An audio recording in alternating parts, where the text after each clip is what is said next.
Bom dia, pessoal. Bom dia, bom dia, bom dia. Hoje é quarta-feira, pós-feriado de Tiradentes. E vamos iniciar nossos estudos hoje falando sobre magnetismo. Legal, né? Magnetismo. Quando vocês pensam em magnetismo, vocês pensam em quê de cara? Em ímã, certo? Ímã é um objeto magnético. Mas para iniciar nosso estudo de magnetismo, vamos contextualizar um pouco, tá? Magnetismo. O estudo, não o estudo necessariamente, mas começou-se a falar em magnetismo na Grécia Antiga, certo? Na Grécia Antiga, numa região chamada Magnésia, foi quando se começou a perceber que determinadas rochas interagiam com outra. E essas rochas iniciais que se começavam a se interagir levou um nome de magnetita. Magnetita hoje é um elemento constituído por 3 ferros e 4 oxigênio, beleza? Então, se perguntarem para você quando se iniciou o estudo do magnetita, se iniciou na Grécia Antiga, antes de Cristo, na região da Magnésia, e o primeiro mineral conhecido na história foi a magnetita, certo? Essa magnetita descoberta aqui na Grécia também foi descoberta simultaneamente na China antiga. Só que na China a magnetita levou o nome de amante, pedra amante. Como assim pedra amante? Era uma pedra que tem capacidade de atrair outros materiais. Inicialmente essa pedra não foi utilizada para estudos magnéticos, mas sim para feitiçaria, bruxaria. Era algo que não sabiam se explicar o que era, então levou o nome de pedra amante, certo? E o nome amante vem do francês aimant, aimant. Esse aimant foi o que deu origem ao nosso nome atual, imã, certo? Imã, certo? Então, a história do magnetismo começou na Grécia Antiga e na China simultaneamente. Na Grécia Antiga se chamava magnetita e na China amante, certo? Pedra amante. Ok? Isso o que? Muito antes de Cristo já se tinha essa noção, mas só veio começar a ser estudado o magnetismo a partir do século XI depois de Cristo, certo? Foi quando os chineses começaram a pensar em magnetismo e construíram o primeiro objeto magnético, que foi a bússola, certo? Então, ó, questão de Enem, falou o primeiro objeto magnético, a gente vai lembrar da bússola, ok? Bússola. Então, ó, daí a gente sabe o contexto histórico, sabe um pouquinho de como foi constituído. Então, o primeiro objeto magnético que a gente vai estudar é o ímã, certo? Não dá para falar sobre magnetismo e não falar de ímã. Existem dois tipos de ímãs importantes: os ímãs permanentes e os eletroímãs, beleza? Ímãs permanentes são aqueles ímãs que são constituídos naturalmente, algo que já tem uma indução magnética própria, ok? E os eletroímãs são aqueles ímãs que a gente consegue manipular, criar, ok? Então, sabendo disso, a gente vai ter uma noçãozinha de como se estrutura o ímã. O ímã sempre, sempre, sempre vai ter dois polos, polo norte e polo sul magnético, ok? Sempre polo norte e polo sul. Onde, por via geral, já é dúvida. Por vias gerais, eu vou ter um ímã norte e sul, certo? Norte e sul. Vou ter um outro ímã aqui, ó. Sul, norte, norte, sul. O que vai acontecer aqui, ó?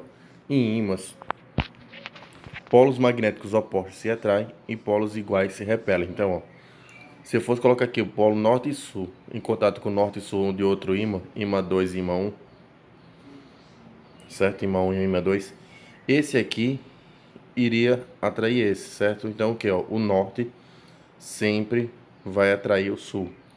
Já aqui eu tenho dois norte e norte, o que vai acontecer? Vão se repelir, não vão querer se aproximar. Por quê?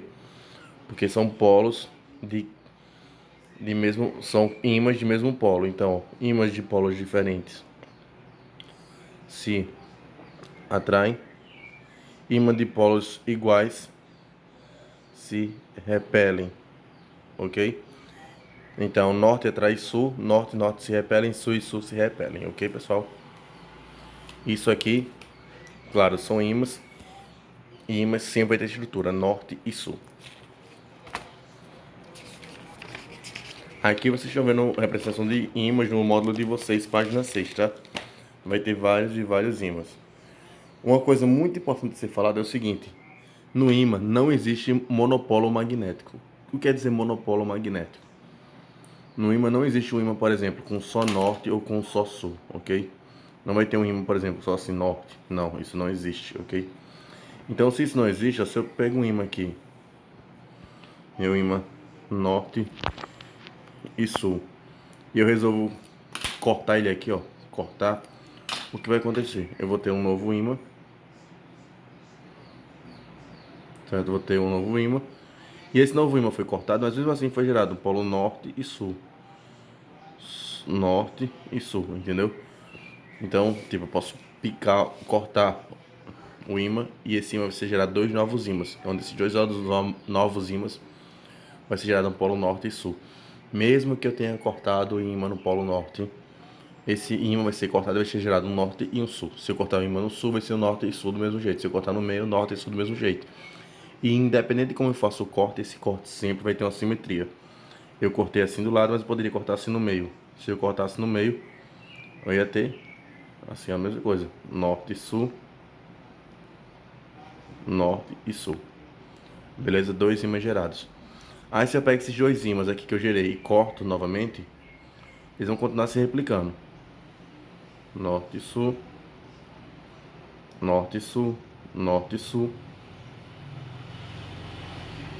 norte e sul, norte e sul. Então, ó, com isso que eu posso concluir para vocês? Que o ímã, ele pode ser dividido quantas formas forem necessárias e sempre vai gerar um polo norte e sul. Então, não existe monopólio magnético, beleza? Nunca vai existir um ímã com um só polo. Gravem isso, fiquem com isso na cabecinha de vocês para não cometer erro no Enem. Questão teórica sempre é clichê das provas do Enem. Não existe monopólio magnético. E sempre o norte atrai o sul. Beleza? Se falar que o sul atrai o norte, é mentira, tá? O norte atrai o sul. Campo magnético. Agora vamos continuar observando o campo magnético. Como é que o campo magnético se comporta? Ele é parecido com o campo elétrico. Por quê? Porque no magnetismo não precisa ter um contato direto para que você sinta a corrente magnética. Se você bota dois ímãs próximos, você já tem a noção, já está sentindo que entre a proximidade desses dois ímãs existe uma força de atração entre eles, beleza? Então eu tenho aqui o ímã norte e sul, beleza? O que vai acontecer? Ele vai me gerar um campo magnético, onde quanto mais próximo eu tiver do ímã, mais concentrado esse campo vai estar. Então vai estar assim, ó, mais concentrado, muitas mais linhas pertinho, assim, ó, muito mais linhas. Como o ímã sai do norte para o sul, ele vai fazer isso aqui, ó. Tudo, ó, em direção ao sul. Então, ó, o campo magnético vai estar vindo sempre em direção ao sul, ó. Vindo aqui de baixo também, sempre em direção ao sul.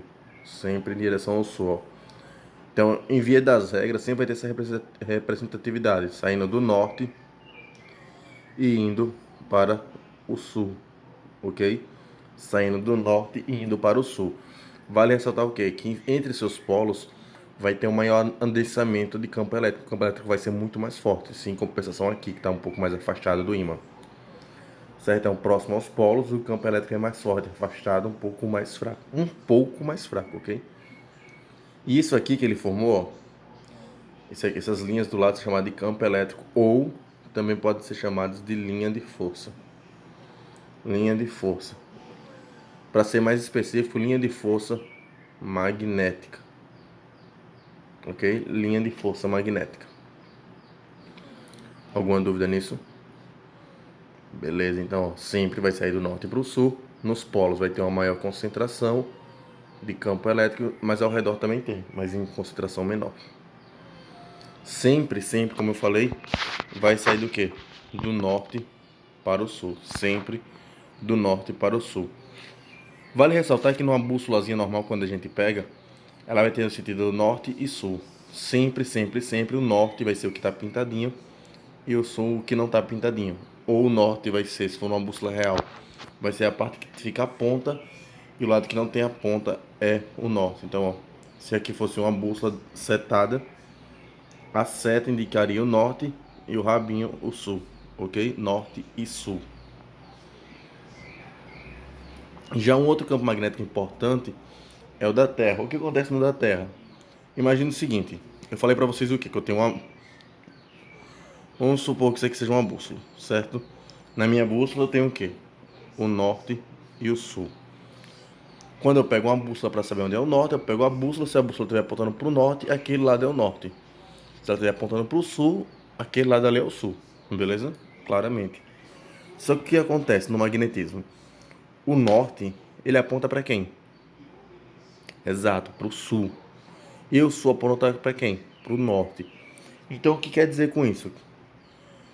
Que na Terra, o norte geográfico, eu vou chamar de norte geográfico, norte geográfico, norte geográfico e sul geográfico,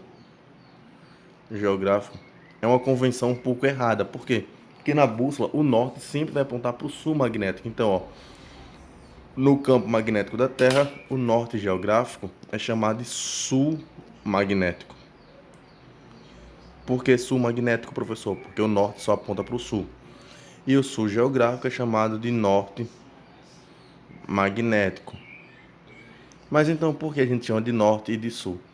Porque antigamente, quando se deram essa definição, não tinham uma noção de magnetismo que a gente tem hoje, deram só de qualquer jeito.